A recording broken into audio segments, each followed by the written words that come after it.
Shri Advaita Gadadhar Shivasati Gaura Bhakta Shri Krishna Chaitanya Prabhu Nityananda Shri Advaita Gadadhar Shivasati Gaura Bhakta Krishna Hare Krishna Krishna Krishna Hare Hare Hare Rama Rama Rama Hare Hare Hare Krishna Hare Krishna Krishna Krishna Hare Hare Hare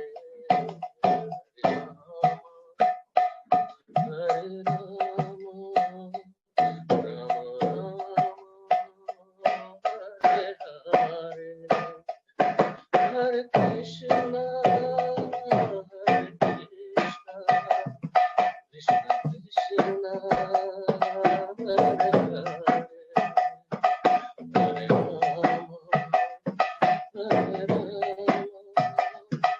Rama Rama Hare Hare Hare Krishna Krishna Krishna Hare Hare Hare Rama Hare Rama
Srila Prabhupada की जय, गुरु महाराज की जय, अनंत कोटि वैष्णव वृंद की जय, जय गौर हरि हरि। ओम नमो भगवते वासुदेवाय। ओम नमो भगवते वासुदेवाय। ओम नमो भगवते वासुदेवाय। नारायणं नमस्कृत्यं नरं चैव नरोत्तमं देवीं सरस्वतीं व्यास ततो जयमुदीरये। नष्टप्रायेषु अभद्रेषु नित्यं भागवत सेवया भगवती उत्तमश्लोके भक्तिर्भवती नैष्टिकी। मूकं करोति वाचालं पंगुं लंघयते गिरिं यत्कृपातमहं वन्दे परमानन्दमाधवं। श्रीगुरुदीनतारिणं श्रीचैतन्य ईश्वरं कृष्णाय वासुदेवाय देवकी नंदनाय च नन्दगोपकुमाराय गोविन्दाय नमो नमः। यत्कीर्तनं यत्स्मरणं यदीक्षणं यत्वन्दनं यत्श्रवणं यदर्हणं लोकस्य सद्यो विदुनोति कल्मषं तस्मै सुभद्राशवसे नमो नमः। जयति जयति देवो देवकी नन्दनोऽयं जयति जयति कृष्ण वृष्णिवंश प्रदीपः जयति जयति मेघा श्यामला कोमलांगो जयति जयति पृथ्वी भारनाशो मुकुन्दः जयतां सुरतरुपंगो मम मंदमतिर्गति मत्सर्वस्वपदाम्भोजो श्रीराधा मदन मोहनो श्रीराधा मदन मोहनो दिव्यवृन्दारण्यकल्पद्रुमाधः श्रीमद्रत्नागार सिंहासनस्थो श्रीमद्राधा शीलगोविन्द देवो प्रेष्ठालीभिः सेव्यमानो स्मरामि श्रीवान् रासरसारम्भि वंशी वटतटस्थितः कर्षण वेणु स्वनैर्गोपीर्गोपीनाथ श्रीस्तु नः।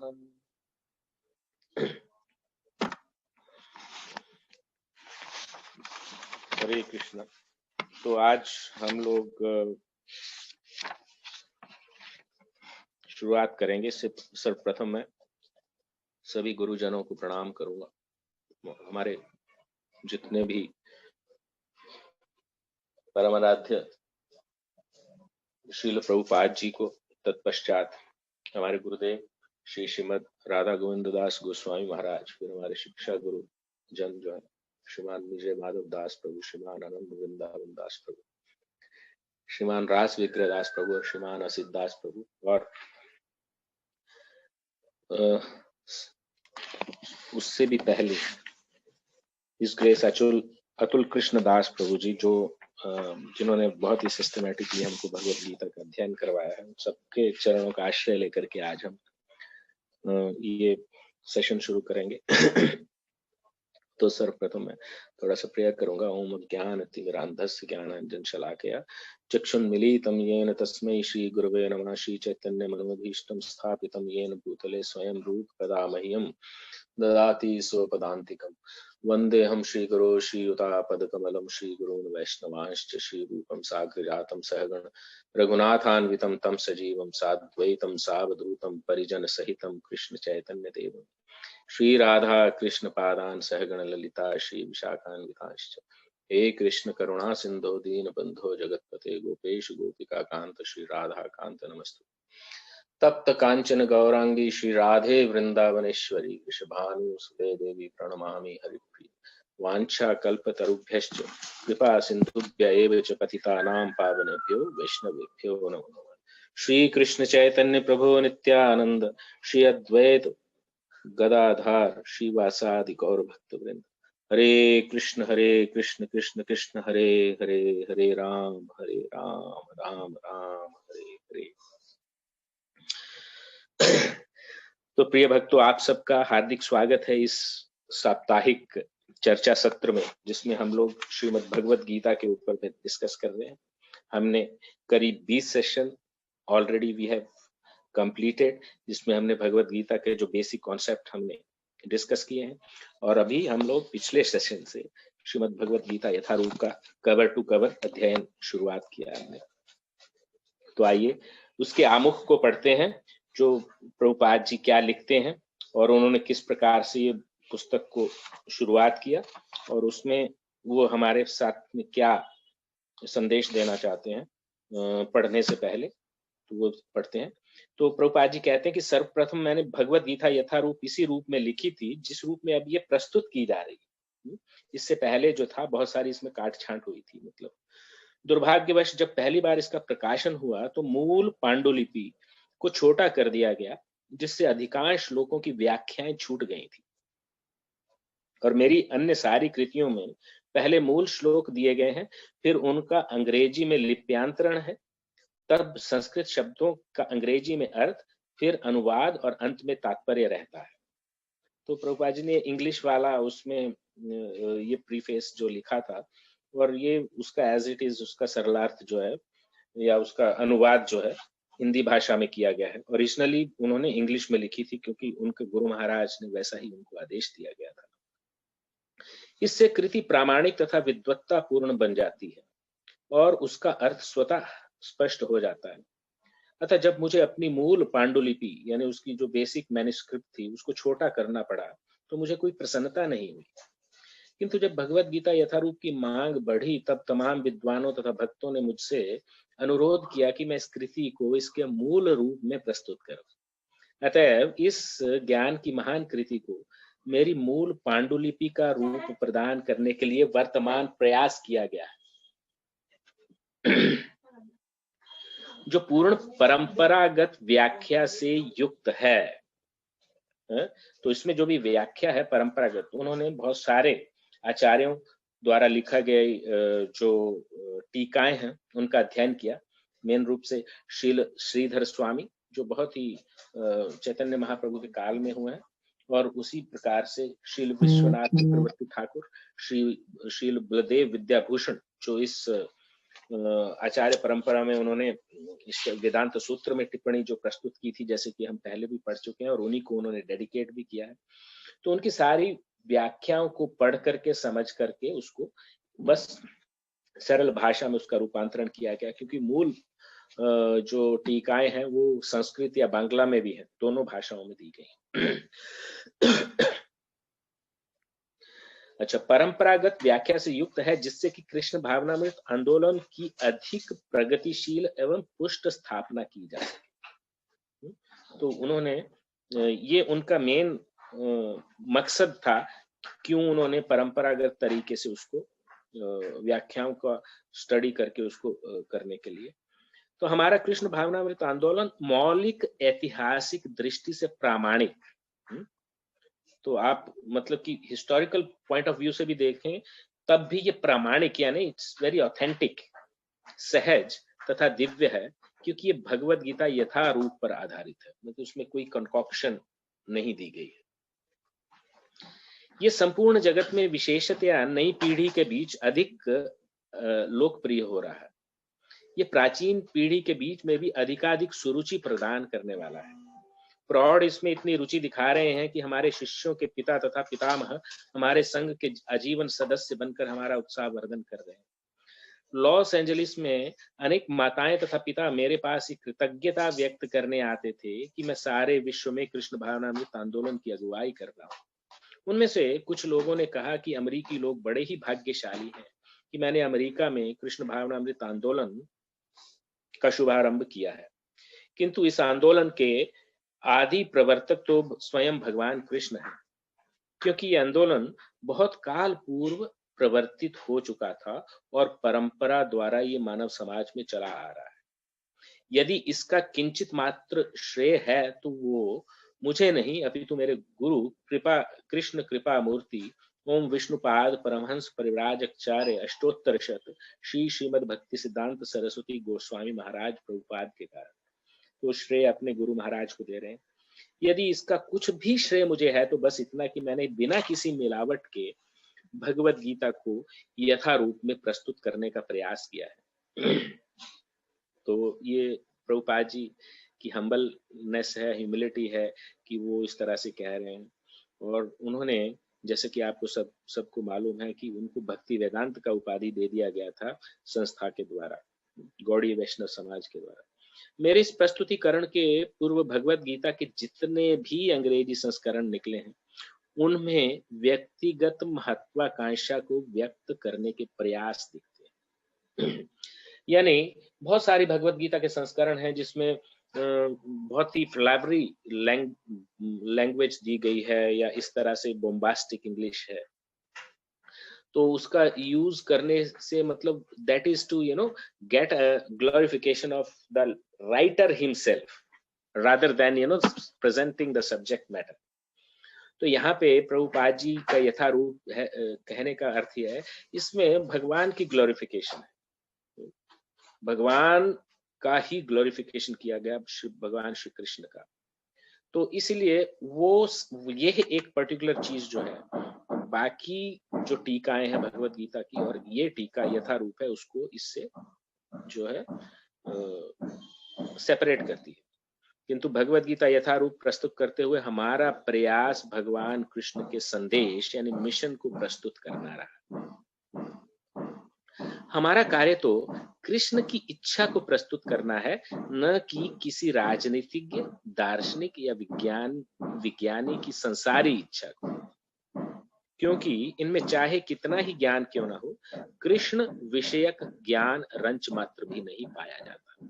So that is the discriminatory point between the other explanation and this particular explanation. जब कृष्ण कहते हैं मनमना भव मद्भक्तो मद्यजी माम नमस्कुरु, तो हम तथाकथित पंडितों की तरह ये नहीं कहते कि कृष्ण तथा उनकी अंतरात्मा पृथक पृथक है। कृष्ण पर ब्रह्म है और कृष्ण के नाम, उनके रूप, उनके गुणों, उनकी लीलाओं आदि में अंतर नहीं है। So this is the subtle point which is to be understood while reading the Bhagavad Gita. हमको ये चीज समझनी होगी।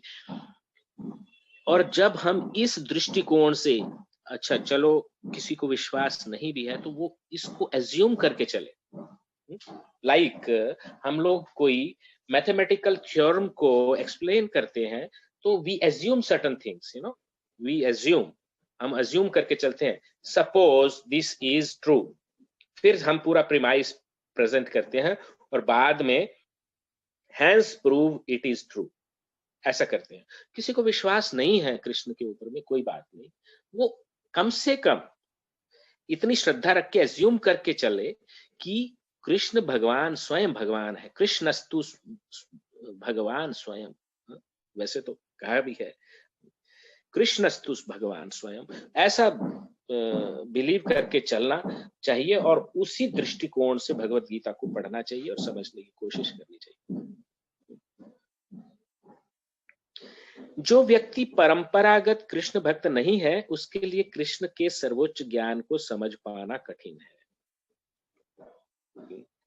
बिकॉज परंपरागत तरीके से भक्त का अर्थ है कि पीढ़ी दर पीढ़ी या परंपरा को फॉलो करके जो अंडरस्टैंड करता है किसी कॉन्सेप्ट को। परंपरा यानी डिसाइपलिक सक्सेशन, डिसाइपल के डिसाइपल के डिसाइपल, ऐसा जैसे परंपरागत तरीके से जो ज्ञान आता है, जैसे हमने पहले भी एक बार एक्सप्लेन किया था। सामान्यतः तथा कथित विद्वान, राजनीतिज्ञ, दार्शनिक तथा स्वामी कृष्ण के सम्यक ज्ञान के बिना भगवत गीता पर भाष्य लिखते समय या तो कृष्ण को उसमें से निकाल फेंकना चाहते हैं या उनको मार डालना चाहते हैं, है ना।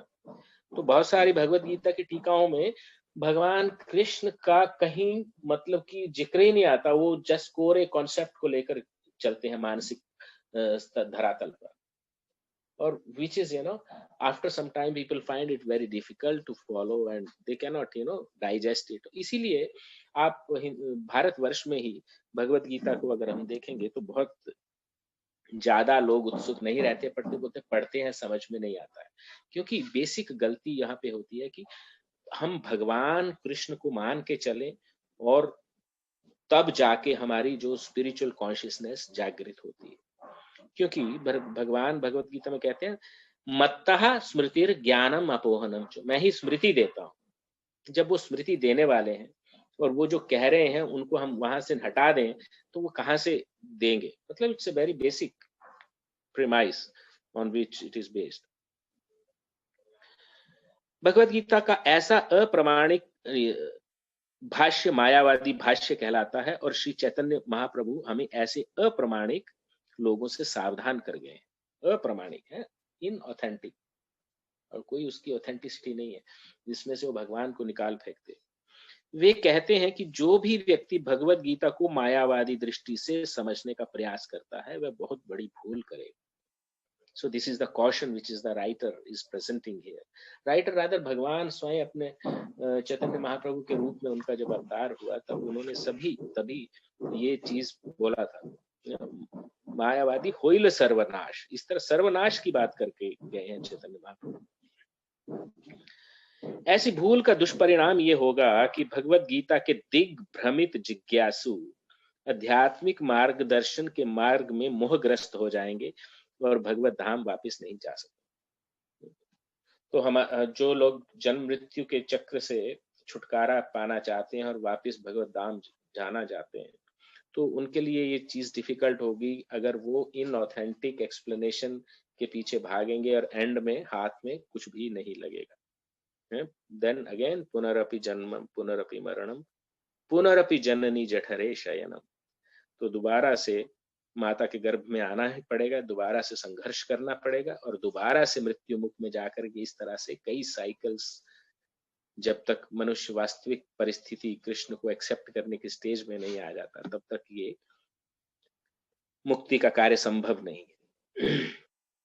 भगवत गीता यथारूप को प्रस्तुत करने का एकमात्र उद्देश्य बद्ध जिज्ञासुओं को उस उद्देश्य का मार्गदर्शन करवाना है जिसके लिए कृष्ण इस धरा पर ब्रह्मा के एक दिन में एक बार यानी प्रत्येक, इट इज लाइक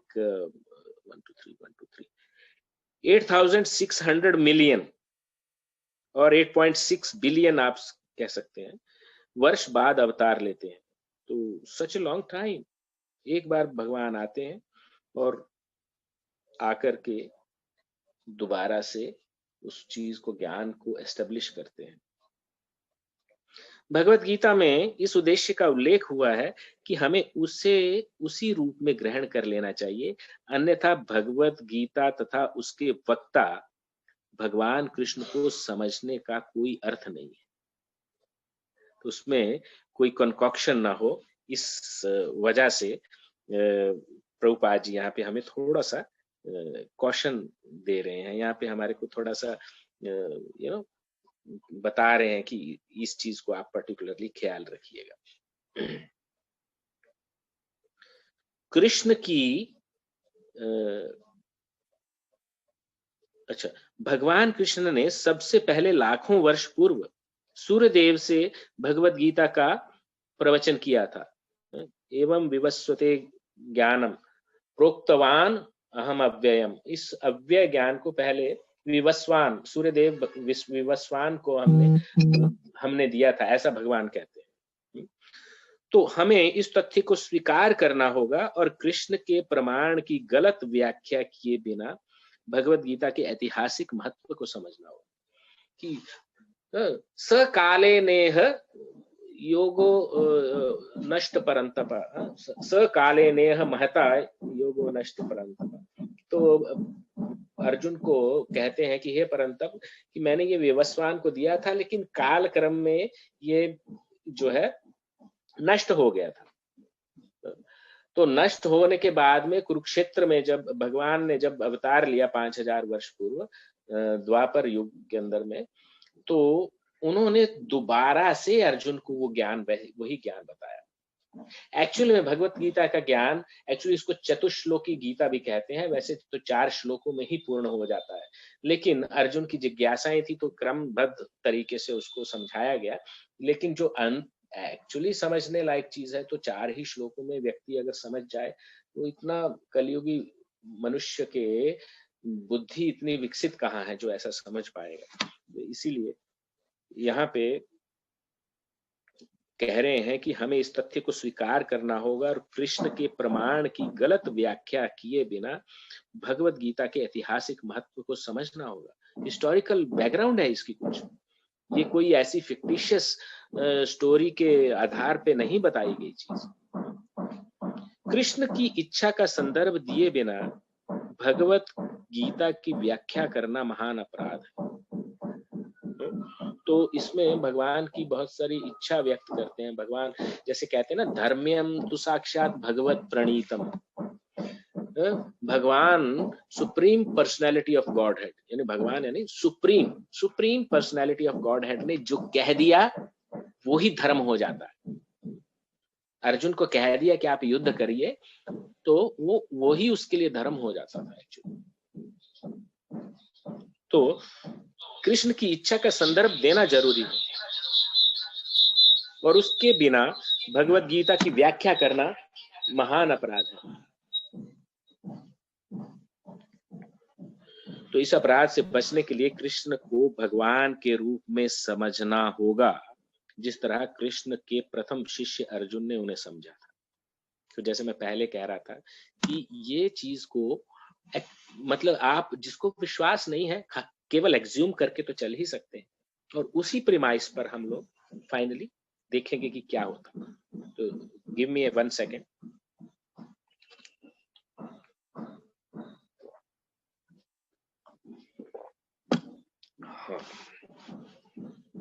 समाज के कल्याण हेतु प्रामाणिक भी होगा। ये प्रभुपाद जी अपने एक्सपीरियंस के बेस पे बोल रहे हैं। मानव समाज में कृष्ण भावनामृत आंदोलन अनिवार्य है, क्योंकि ये जीवन की चरम सिद्धि प्रदान करने वाला है। Perfection of life, it gives you perfection of life. ऐसा क्यों है, इसकी पूरी व्याख्या भगवत गीता में हुई है। दुर्भाग्य संसारी झगड़ालू व्यक्तियों ने अपनी आसुरी लालसाओं को अग्रसर करने तथा लोगों को जीवन के सिद्धांतों को ठीक से न समझने देने में भगवत गीता से लाभ उठाया है। So many people have exploited, the यहाँ प्रभुपाद कहते आसुरी डिमोनिक देयर इंटेंशंस, आसुरी लालसाएं, यानी उनकी जो इच्छाएं हैं बहुत ही आसुरी, मतलब it's not in the right direction. So प्रत्येक व्यक्ति को क्या जानना चाहिए? यह जानना चाहिए कि ईश्वर या कृष्ण कितने महान हैं और जीवों की वास्तविक स्थितियां क्या है। मतलब we have to understand the position of Krishna and the position of the individual soul. उसकी कॉन्स्टिट्यूशनल पोजीशन को भगवान की पोजीशन के कंपैरिजन में समझना होगा।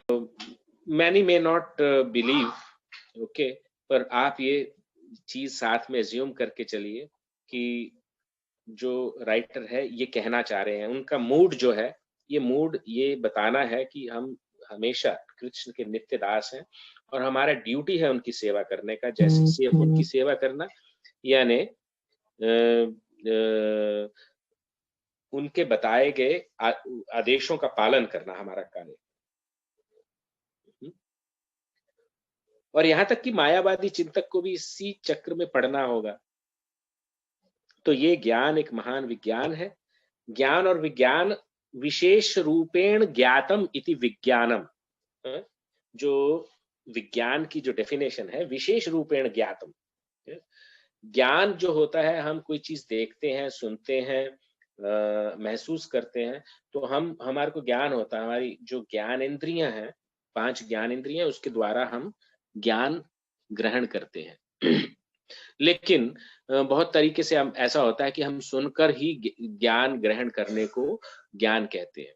लेकिन विशेष रूपेण ज्ञातम यानी उस चीज को आप करके महसूस कीजिए, एक्सपीरियंस कीजिए, उसका इफेक्ट देखिए और तब कंक्लूड कीजिए, तो उस चीज को विज्ञान कहा गया है। तो वास्तव में साइंस की परिभाषा भी ऐसा है कि experiment, observation and then inference, ये 3 स्टेजेस उसमें बताई जाती है। तो यहाँ पे भी ये ज्ञान एक महान विज्ञान है। मतलब आप अगर उस पे प्रैक्टिस करेंगे तो आपको उसका रिजल्ट डेफिनेटली मिलेगा। और हर प्राणी को अपने हित के लिए इस ज्ञान को सुनना चाहिए। Everyone has should hear this particular discourse. इस कलयुग में सामान्य जनता कृष्ण की बहिरंगा शक्ति द्वारा मोहित है और उसे ये भ्रांति है कि भौतिक सुविधाओं की प्रगति से हर व्यक्ति सुखी बन सकेगा। तो हमने बहिरंगा शक्ति और अंतरंगा शक्ति का वर्णन किया था। I hope everyone remembers that.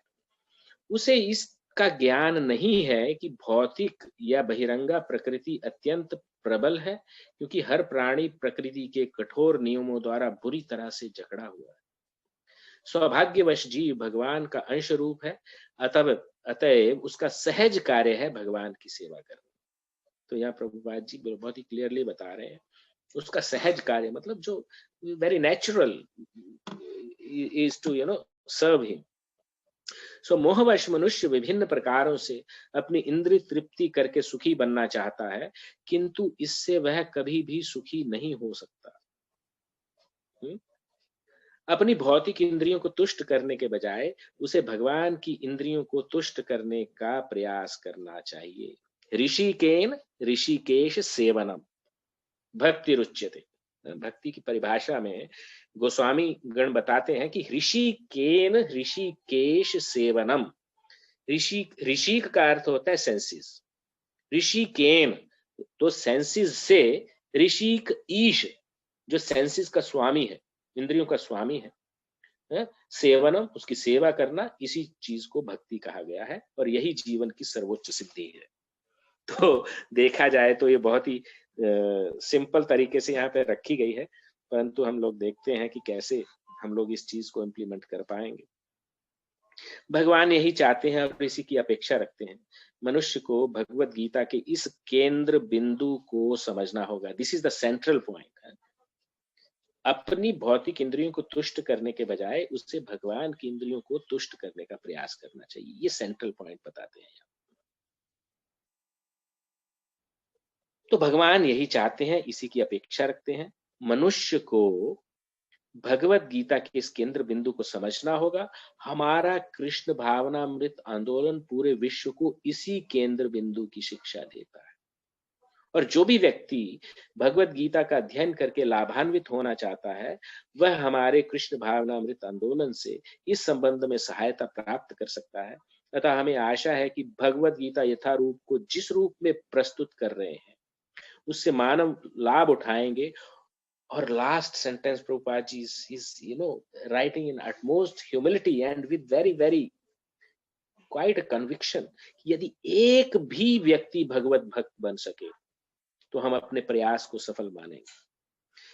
That means he is not willing to compromise the authenticity और उसका जो मतलब कि ऐसा नहीं कि भाई आप इस चीज पे आप कंप्रोमाइज कर लो, इस पे कंप्रोमाइज कर लो तो आपको सर्वोच्च सिद्धि प्राप्त हो जाएगी। नहीं, जो यथारूप है उसका जो जैसा है वैसा ही उसका जो अर्थ है वैसा फॉलो करने से आपको सर्वोच्च सिद्धि प्राप्त होगी। तो बहुत क्लियर प्रभुपाद जी कहते हैं कि अगर इसको एज इट इज कोई ले लेता है और उससे एक भी व्यक्ति अगर भगवत भक्त बन पाएगा तो वील कंसिडर कि आवर एफर्ट हैज फ्रैक्टिफाइड प्रॉपरली। तो ये था प्रभुपाद जी का मूड और उनका जो मूड एंड मिशन कि किस प्रकार से वो इस चीज को आगे बढ़ाना चाहते हैं। तो अभी हम इसकी भूमिका पढ़ेंगे और भूमिका के पहले वो गुरु वर्गों को पूरा प्रणाम करते हैं। तो उसका मैं खाली सरलार्थ पढ़ूंगा। श्लोक तो मैंने पढ़ दिया है पहले ही, जब मैंने गुरु प्रणाम किया था। तो हम लोग यहीं से सारी चीज पढ़ते हैं। आप लोग भी इस चीज को देख सकते हैं, उसको रोज रिसाइट कर सकते हैं। मैं घोर ज्ञान के अंधकार में उत्पन्न हुआ था और मेरे गुरु ने अपने ज्ञान रूपी प्रकाश से मेरी आंखें खोल दी। मैं उन्हें सादर नमस्कार करता हूँ। शील रूप गोस्वामी प्रभुपाद कब मुझे अपने चरण कमलों में शरण प्रदान करेंगे, जिन्होंने इस जगत में भगवान चैतन्य की इच्छा पूर्ति के लिए प्रचार योजना यानी मिशन की स्थापना की। तो यहाँ पे रूप गोस्वामी से वो आशीर्वाद मांग रहे हैं। फिर मैं अपने गुरु के चरण कमलों में तथा समस्त वैष्णव के चरणों को नमस्कार करता हूँ। मैं श्रील रूप गोस्वामी, उनके अग्रज सनातन गोस्वामी और साथ ही रघुनाथ दास, रघुनाथ भट्ट, गोपाल भट्ट एवं श्रील जीव गोस्वामी के चरण कमलों को सादर नमस्कार करता हूँ। और मैं भगवान श्री कृष्ण चैतन्य तथा भगवान नित्यानंद के साथ साथ अद्वैत आचार्य गदाधर श्रीवास तथा अन्य पार्षदों को सादर प्रणाम करता हूँ। मैं श्रीमती राधा रानी तथा श्री कृष्ण को ललिता एंड श्री विशाखा सखियों सहित सादर नमस्कार करता हूँ। फिर कहते हैं कि कृष्ण आप दुखियों के सखा, दीन बंधु हैं आप ना, और तथा सृष्टि के उद्गम हैं, जगत पते। तो आप गोपियों के स्वामी तथा राधा रानी के प्रेमी हैं और मैं आपको सादर प्रणाम करता हूँ। तो मैं उन राधा रानी को प्रणाम करता हूँ जिसकी शारीरिक कांति पिघले सोने के सदृश है, जो वृंदावन की महारानी है। आप राजा वृषभानु की पुत्री हैं और भगवान कृष्ण को अत्यंत प्रिय है। मैं भगवान के समस्त वैष्णव भक्तों को सादर नमस्कार करता हूँ। वे कल्प वृक्ष के समान सबों की इच्छाएं पूर्ण करने में समर्थ हैं तथा पतित जीवात्माओं के प्रति अत्यंत दयालु हैं। मैं श्री कृष्ण चैतन्य प्रभु नित्यानंद, श्री अद्वैत गदाधार श्रीवास आदि समस्त भक्तों को सादर प्रणाम करता हूँ। और उसके पश्चात हरे कृष्ण कृष्ण कृष्ण हरे हरे, हरे राम राम राम हरे हरे। ये कली संतरण उपनिषद में दिया गया ये जो मंत्र है, इस मंत्र का मतलब ये इसमें इसका मंत्र की हमने व्याख्या भी पढ़ी थी, जिसमें किस प्रकार हम भगवान की शक्ति का आवाहन करते हैं कि वो हमें सेवा का अवसर प्रदान करें। इस मंत्र का शॉर्ट में अर्थ यही होता है। तो आइए पढ़ते हैं श्रील प्रभुपाद जी द्वारा ये बताई गई ये भूमिका, और देखते हैं कहाँ तक हम लोग आज पहुंच पाते हैं इसमें। इस भूमिका को पढ़ना बहुत इंपॉर्टेंट है, क्योंकि इसमें भगवत गीता को हमारे को बहुत ही ब्रीफली पढ़ने की प्रेरणा मिलती है, और उसको हम लोग देखते हैं। भगवत गीता को गीतोपनिषद भी कहा जाता है, और ये वैदिक ज्ञान का सार है और वैदिक साहित्य का सर्वाधिक महत्वपूर्ण उपनिषद है। निस्संदेह भगवत गीता पर अंग्रेजी भाषा में अनेक भाष्य प्राप्त हैं, अतएव ये प्रश्न किया जा सकता है कि एक अन्य भाष्य की क्या आवश्यकता है। तो इस प्रस्तुत संस्करण का प्रयोजन इस प्रकार बताया जा सकता है कि हाल ही में एक अमेरिकी महिला ने मुझसे भगवत गीता के एक अंग्रेजी अनुवाद की संस्तुति चाही। निस्संदेह अमेरिका में भगवत गीता के अनेक अंग्रेजी संस्करण प्राप्त हैं, लेकिन जहां तक मैंने देखा है, केवल अमेरिका में ही नहीं अपितु भारत में भी कठिनाई से कोई प्रामाणिक संस्करण मिलेगा, any edition with the authentic explanation। क्योंकि लगभग हर एक संस्करण में भाष्यकार ने भगवत गीता यथारूप के मर्म को स्पर्श किए बिना अपने मतों को व्यक्त किया है। सो भगवत गीता को एज इट इज फॉलो करना है, अपने मत को उसका अपना एक डायरेक्शन देने की जरूरत नहीं है। जैसे भगवान ने आदेश दिया है उसको एज इट इज पालन करना होगा। तो आगे प्रभुपाद कहते हैं कि भगवत गीता का मर्म भगवत गीता में ही व्यक्त है, और ये इस प्रकार है। क्या मर्म है, इसको हमको जानना चाहिए कि यदि हमें किसी औषधि विशेष का सेवन करना हो तो उस पर लिखे निर्देशों का पालन करना होता है। अपने मनमाने ढंग से या मित्र की सलाह से औषधि नहीं ले सकते हैं। तो उसमें it is like any instruction booklet, उसको प्रॉपरली फॉलो करेंगे तो हम उस इंस्ट्रूमेंट को बराबर से चला सकते हैं।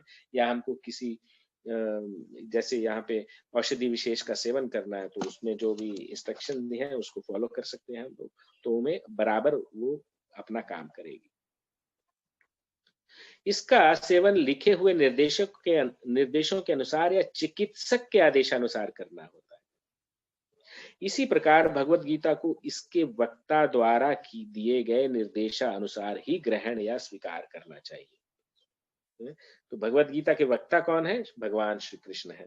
प्रत्येक श्लोक में देखिए आपका भगवान हुआ, श्री भगवान वाच, इस तरह से कि श्री भगवान ने कहा। वहां पे ऐसा नहीं है कि मतलब जहां पे कृष्ण या भगवान को एकदम यानी श्री कृष्ण को ही वहां पे भगवान उच्चारित किया गया है। भगवत गीता के प्रत्येक पृष्ठ पर उनका उल्लेख भगवान के रूप में हुआ है। निस्संदेह भगवान शब्द कभी कभी किसी अत्यंत शक्तिशाली व्यक्ति या किसी शक्तिशाली देवता के लिए प्रयुक्त होता है, और यहाँ पर भगवान शब्द निश्चित रूप से भगवान श्री कृष्ण को एक महान पुरुष के रूप में सूचित करता है। किंतु साथ ही साथ हमें ये जानना होगा कि भगवान श्री कृष्ण पूर्ण पुरुषोत्तम भगवान है। पूर्ण पुरुषोत्तम है, सुप्रीम पर्सनैलिटी ऑफ गॉड है। जैसा कि शंकराचार्य, रामानुजाचार्य, मध्वाचार्य, निम्बार्क स्वामी, श्री चैतन्य महाप्रभु तथा भारत के वैदिक ज्ञान के अन्य विद्वान आचार्यों ने पुष्टि की। ऐसा नहीं है कि प्रभुपाद जी अपने मन से ये कह रहे हैं, यहाँ पे बता रहे हैं कि सब यही चीज पुष्टि करते हैं कि भगवान जो है supreme personality of God head is only Shri Krishna. भगवान ने स्वयं भगवत गीता में अपने आप को परम पुरुषोत्तम भगवान कहा है, और ब्रह्म संहिता में तथा अन्य पुराणों में, विशेषतया श्रीमद् भागवतम में जो भागवत पुराण के नाम से विख्यात है, वे इसी रूप में स्वीकार किए गए हैं। कृष्णस्तु भगवान स्वयं एते चांश कला पुंसा कृष्णस्तु भगवान स्वयं इंद्रारि व्याकुलम लोके मृडयंती युगे युगे। मतलब श्रीमद् भागवतम में भगवान के 24 अवतारों का वर्णन किया गया है, और उसके पश्चात शुकदेव गोस्वामी कहते हैं कि एते चांश कला पुंसा, कृष्ण वो भगवान के कला अवतार या जो भी उन्होंने लीला अवतारों का वर्णन किया, और उसके बाद कृष्णस्तु भगवान स्वयं, वो तो ये सारे जो अवतार है वो भगवान से उनका उद्गम होता है, और कृष्ण ही परम पुरुषोत्तम भगवान। तो वहां पे ये चीज बताई गई है। अतः भगवत गीता हमें भगवान ने जैसे बताई है वैसे ही स्वीकार करना चाहिए। तो पहले प्रभुपाद जी यहाँ पे हमें बता रहे हैं। और भगवत गीता के चतुर्थ अध्याय 4:1 से लेकर 3 में भगवान क्या कहते हैं? इमं विवस्वते योगम प्रोक्तवान अहम अव्ययम विवस्वान मनवे प्राह मनुर इक्ष्वाकवे ब्रवीत।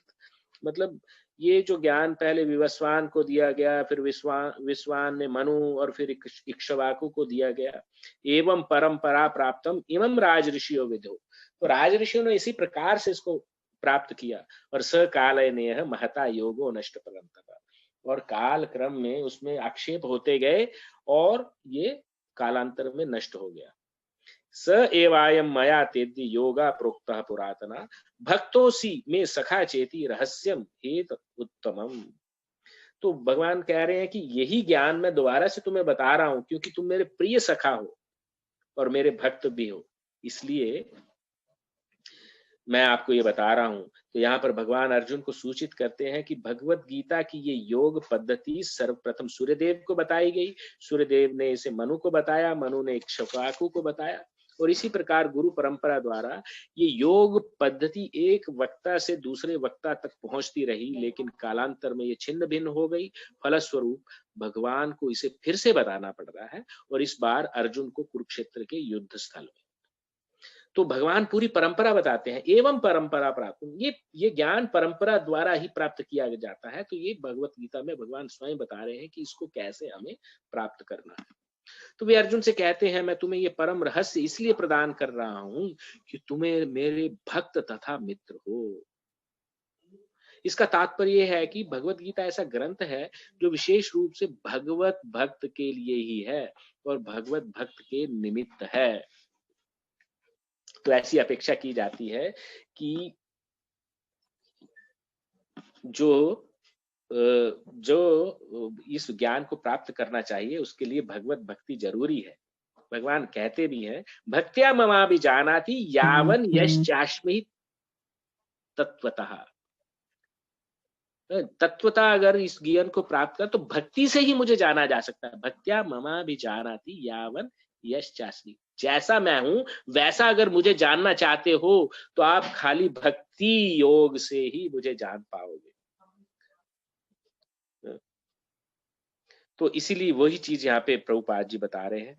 यहाँ फिर आगे बताते हैं, अध्यात्मवादियों की जो स्पिरिचुअलिस्ट होते हैं उनकी 3 श्रेणियां बताई गई, ज्ञानी, योगी तथा भक्त। या दूसरे शब्दों में तीनों को अलग बोलना है। निर्विशेषवादी मतलब जो भगवान का किसी विशेष चीज को एक्सेप्ट नहीं करते हैं, ध्यानी जो ध्यान लगाते हैं, और भक्त। तो यहाँ पर भगवान अर्जुन के स्पष्ट कहते हैं कि वे उसे इस नवीन परंपरा यानी गुरु परंपरा का प्रथम पात्र बना रहे हैं, क्योंकि प्राचीन परंपरा खंडित हो गई थी। अतएव ये भगवान की इच्छा थी कि सूर्यदेव से चली आ रही विचारधारा की दिशा में ही अन्य परंपरा स्थापित की जाए, और उनकी ये इच्छा थी कि उनकी शिक्षा का वितरण अर्जुन द्वारा नए सिरे से हो। तो अर्जुन को इस परंपरा की पीढ़ी में वो पहली कड़ी बना रहे हैं। वे चाहते थे कि अर्जुन भगवत गीता ज्ञान का प्रामाणिक विद्वान बने। अतः हम देखते हैं कि भगवत गीता का उपदेश अर्जुन को विशेष रूप से दिया गया, क्योंकि अर्जुन भगवान का भक्त, प्रत्यक्ष शिष्य तथा घनिष्ठ मित्र था। अतः जिस व्यक्ति में अर्जुन जैसे गुण पाए जाते हैं वह गीता को सबसे अच्छी तरह समझ सकता है। यानी भगवान से किसी तरह संबंधित हो, किसी न किसी रस में। यहाँ अर्जुन साख्य रस में संबंधित है। हम रसों की भी अभी वर्णन करेंगे प्रभुपाद जी के मुख द्वारा। जो ही कोई भगवान का भक्त बन जाता है त्यों ही उसका सीधा संबंध भगवान से हो जाता है। अतः एक अत्यंत विशद विषय है, लेकिन उसमें संक्षेप में बताया जा सकता है कि भगवान तथा भक्त के मध्य 5 प्रकार के संबंध हो सकते हैं। कोई निष्क्रिय अवस्था में भक्त हो सकता है, उसको बोलते हैं उदासीन अवस्था में। कोई सक्रिय अवस्था में भक्त हो सकता है, एक्टिव स्टेट में भक्त हो सकता है, कोई सखा रूप में भक्त हो सकता है, कोई माता या पिता के रूप में भक्त हो सकता है, और कोई दंपति प्रेमी के रूप में भक्त हो सकता है। बेसिकली जो रस बताए गए हैं यहाँ पे, दास्य भाव, साख्य भाव, पहले तो उदासीन भाव बताया गया है, फिर दास्य भाव है ना सक्रिय अवस्था में, कोई फिर साख्य भाव है। साख्य मतलब मित्रों के बीच में जैसे बहुत सारी चीजें अनौपचारिक रूप में कहते हैं, इनफॉर्मल वे में एड्रेस करते हैं या उनको चैलेंज भी करते हैं, तो उस भाव में भी भगवान से संबंध स्थापित किया जा सकता है। कोई माता यानी वात्सल्य भाव में हो सकता है, माता या पिता के रूप में, कोई दंपति यानी माधुर्य भाव। तो जैसे गोपियों का प्रेम माधुर्य भाव में था, यशोदा मैया का वात्सल्य भाव में था, अर्जुन का साख्य भाव में था, इसी प्रकार के दास्य भाव के बहुत सारे राजा अम्बरीश थे जो दास्य भाव में भगवान की सेवा करते थे। दास्य भाव के तो बहुत उदाहरण आ जाते हैं, है ना। और निष्क्रिय अवस्था में जैसे ये फूल और फ्लावर्स होते हैं जो भगवान का पैराफर्नालिया है, वो शांत रस बोलते हैं उसको। निष्क्रिय अवस्था यानी शांत भाव, शांत रस। शांत, तो ये 5 रस आप याद कर सकते हैं, शांत, दास्य, साख्य, वात्सल्य और माधुर्य। ये आप मोटा मोटी आप अपने जहन में इसको इस तरह से बैठा सकते हैं शॉर्ट में। अर्जुन का कृष्ण से संबंध सखा रूप में था। निसंदेह इस मित्रता यानी साख्य भाव तथा भौतिक जगत में प्राप्य मित्रता में आकाश पाताल का अंतर है। ये दिव्य मित्रता है जो हर किसी को प्राप्त नहीं हो सकती।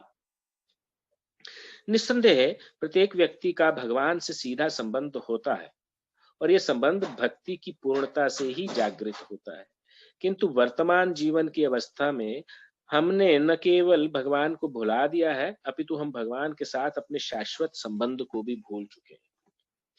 तो यहाँ पे संबंध क्या हो सकता है यह हमने देखा, और अभी उसको हमारा प्रत्येक व्यक्ति का भगवान से संबंध है ही, इसकी बात की पुष्टि कर रहे हैं, और उस संबंध को हम भूल चुके हैं इसका भी बात को प्रभुपाद यहाँ बता रहे हैं, और उसको कैसे जागृत किया जाए इसकी भी व्याख्या वो अभी करेंगे।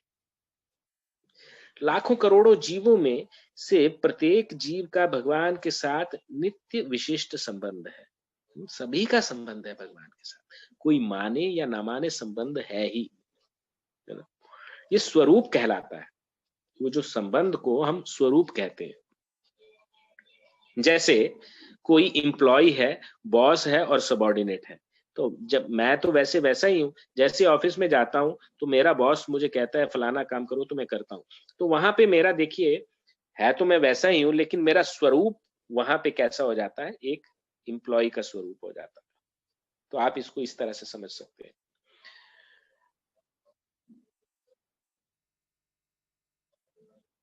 ये स्वरूप कहलाता है। भक्ति योग की प्रक्रिया द्वारा ये स्वरूप जागृत किया जा सकता है। तो हम लोग भगवान के साथ हमारा संबंध है ही है, लेकिन उसको अब उस संबंध को हम लोग भूल चुके हैं, अब उसको जागृत करना है। तो जागृत कैसे करेंगे, अब वही यहाँ पे बताया जा रहा है कि भक्ति योग की क्रिया द्वारा। और भक्ति योग की हमने बहुत सारी प्रक्रिया, नवविधा भक्ति है, पढ़ा था हमने, श्रवण कीर्तन स्मरण वंदन पाद सेवन दास्य रे पूजन सखीजन आत्मनिवेदन। तो ये 9 जो विधियां हैं भक्ति की, शुरुआत होती श्रवण, जैसे अभी आप श्रवण कर रहे हैं तो श्रवण भी भक्ति की एक प्रक्रिया में आता है। तो उससे इस चीज को हम जागृत कर सकते हैं, उससे समझते हैं, जैसे श्रवण से हम समझ सकते हैं कि हम भगवान कौन है, हम कौन है, उनके साथ क्या संबंध है। और तब तक ये अवस्था स्वरूप सिद्धि कहलाती है, तब ये अवस्था स्वरूप सिद्धि कहलाती है। ये स्वरूप की अर्थात स्वाभाविक या मूलभूत स्थिति की पूर्णता कहलाती है। जब ये हम संबंध जागृत कर लेंगे और पूरी हमें अंडरस्टैंडिंग हो जाएगी, नहीं हमारा इनके साथ ऐसा संबंध है और हमको इनके प्रति ऐसा रेसिप्रोकेटिंग कार्य करना होगा, तो जब वो स्वरूप जागृत होता है तो अपने आप ही व्यक्ति वैसा करने चले जाता है। तो मैंने एक सेशन में एग्जाम्पल भी दिया था कि एक पिता पुत्र जो है, बचपन में पुत्र खो गया है और कालांतर में वो पुत्र मिल जाता, कालांतर में ऐसा होता है कि पिता पुत्र एक ही ऑफिस में काम करते हैं, पुत्र बहुत बड़ा ऑफिसर है लेकिन पिता उसमें मतलब चपड़ासी का काम करता है, दोनों एक दूसरे को नहीं जानते हैं। लेकिन जैसे ही पुत्र को ये एहसास होता है नहीं ये मेरे पिताजी हैं, तो उसका संबंध उससे वो जागृत हो जाता है और उसका पूरा उसका जो पैराडाइम है पूरा शिफ्ट हो जाता है उसका, है? उसका पूरा का पूरा स्वभाव उस व्यक्ति के प्रति चेंज हो जाएगा।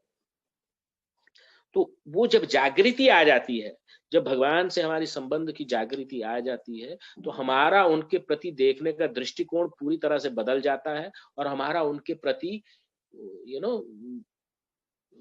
पूरी तरह से क्या कहते हैं सारा सारा हम उनके प्रति कार्य हमारी जो उनकी सेवा भाव है या जो भी है भाव ही चेंज हो जाता है। अतः अर्जुन भक्त था और मैत्री में वह भगवान के संपर्क में था। तो हमें इस बात पर विशेष ध्यान देना चाहिए कि अर्जुन ने भगवत गीता को किस तरह ग्रहण किया। इसका वर्णन दशम अध्याय में 10, 12 से 14 में इस प्रकार हुआ है। उसको कैसे ग्रहण किया। परम ब्रह्म परम धाम पवित्रम परमं भवान। अर्जुन वाच, अर्जुन क्या कहते हैं, परम ब्रह्म परम धाम पवित्रम परमं भवान पुरुषम शाश्वतम दिव्यम आदि देवम अजम विभुम। तो भगवान की क्वालिटी डिस्क्राइब कर रहे हैं। तो अर्जुन ने ये स्टेटमेंट दी है और इस स्टेटमेंट में वो स्वीकार करते हैं कि हे भगवान आप परम धाम सुप्रीम डेस्टिनेशन है, आप पवित्रतम हैं, परम सत्य हैं, आप शाश्वत हैं, हमेशा रहने वाले हैं, दिव्य हैं, आप डिवाइन हैं, आप आदि पुरुष हैं, आप अजन्मा हैं, आप महानतम हैं। आहुस्त्वमामृष्यः सर्वे देवर्षि नारदस्तथा असितो देवलो व्यासः स्वयं चैव ब्रवीषि मे। सर्वमेतद्धितं मन्ये यन्मा वदसि केशव नहि ते भगवन् व्यक्तिं विदुर्देवा न दानवः। अर्जुन ने क्या कहा कि आप परम धाम, ये तो मैं बोल चुका हूं, नारद असित देवल तथा व्यास जैसे समस्त महामुनि आपके विषय में इस सत्य की पुष्टि करते हैं। ये बोलते हैं कि मैं कोरा, मैं अपने मनोधर्म से ये बात नहीं बोल रहा हूं, ये सभी लोगों ने इसकी पुष्टि की है और अब आप स्वयं मुझसे इसकी घोषणा कर रहे हैं। तो भगवान ने स्वयं भी भगवत गीता में कहा है अपनी जब वो विभूतियां दिखाते हैं, हे कृष्ण आपने जो कुछ कहा है उसे पूर्ण रूप से मैं सत्य मानता हूं। सर्वमेत धृतम मन्ये यन माम वदसी केशव। हे केशव जो कुछ भी आप उससे कह रहा हो मैं उसको सब सत्य मानता हूं। और प्रभु न तो देवता न असुर ही आपके व्यक्तित्व को समझ सकते हैं, केवल भक्त ही भगवान को समझ सकते हैं यथारूप में। तो भगवान से भगवत गीता सुनने के बाद अर्जुन ने कृष्ण को परम ब्रह्म स्वीकार कर लिया। प्रत्येक जीव ब्रह्म है लेकिन परम पुरुषोत्तम भगवान परम ब्रह्म है। ब्रह्म का अर्थ होता है जो कुछ ना कुछ कोई चीज की सृष्टि करता है। तो प्रत्येक व्यक्ति में ये ब्रह्म होने की बोलता है अहम ब्रह्मास्मि, मतलब अरम परम ब्रह्मास्मि, ऐसा नहीं कहा गया है। तो अहम ब्रह्मास्मि मतलब मैं थोड़ा कुछ ना कुछ बना सकता हूँ, कोई ना कोई मेरे में क्रिएटिविटी है, लेकिन परम ब्रह्म मैं सब कुछ नहीं बना सकता हूँ। परम ब्रह्म मतलब सुप्रीम क्रिएटर। तो भगवान को यहाँ सुप्रीम क्रिएटर के ये चीज बहुत लोगों को इसमें डाउट होता है, तो यहाँ पे इसकी वास्तविक एक्सप्लेनेशन दी गई है। प्रत्येक जीव ब्रह्म है लेकिन परम पुरुषोत्तम भगवान परम ब्रह्म है। और परम धाम का अर्थ है कि वे सबों के परम आश्रय या धाम है। फाइनली हमें वहीं पहुंचना है। और पवित्रम का अर्थ है कि वे शुद्ध है और भौतिक कलमश से अरंजित है, मटेरियल कंटेमिनेशन नहीं है। और पुरुषम का अर्थ है कि वे परम भोक्ता है। पुरुष का अर्थ होता है जो भोगता है और परम भोक्ता मतलब सुप्रीम पर्सनैलिटी है वो, मतलब सारी चीजों का मतलब सभी यज्ञों के भोक्तारहम यज्ञ तपसाम सर्वलोक महेश्वरम। जितने भी यज्ञ सब कुछ किए जाते हैं उसके परम भोक्ता भगवान है। शाश्वतम यानी सनातन है, हमेशा, कल भी थे आज भी हैं और आगे भी रहेंगे, इसका मतलब होता है शाश्वतम। दिव्यम अर्थात दिव्य, डिवाइन, यानी डिवाइन का अर्थ होता है beyond our sense perception also he exists. Okay. आदि देवम यानी भगवान है, अजन्मा है यानी उनका कभी जन्म नहीं होता है। ये भी बहुत डिटेल्ड वाला टॉपिक है, अजन्मा कैसे हैं भगवान, और विभुम अर्थात महानतम है। तो ये कोई ये सोच सकता है कि चूंकि कृष्ण अर्जुन के मित्र थे, अतएव अर्जुन ये उनके साथ चाटुकारिता के रूप में कह रहा था। लेकिन अर्जुन भगवत गीता में पाठकों के मन के इस प्रकार के संदेह को दूर करने के लिए अगले श्लोक में इसकी प्रशंसा की पुष्टि करता है कि जब वे कहता है कि कृष्ण को मैं ही भगवान नहीं मानता हूं, अभी नारद, असित, देवल तथा व्यास देव जैसे महापुरुष भी स्वीकार करते हैं। ये सब महापुरुष हैं जो समस्त आचार्यों द्वारा स्वीकृत वैदिक ज्ञान का वितरण यानी प्रचार करते हैं। तो अतएव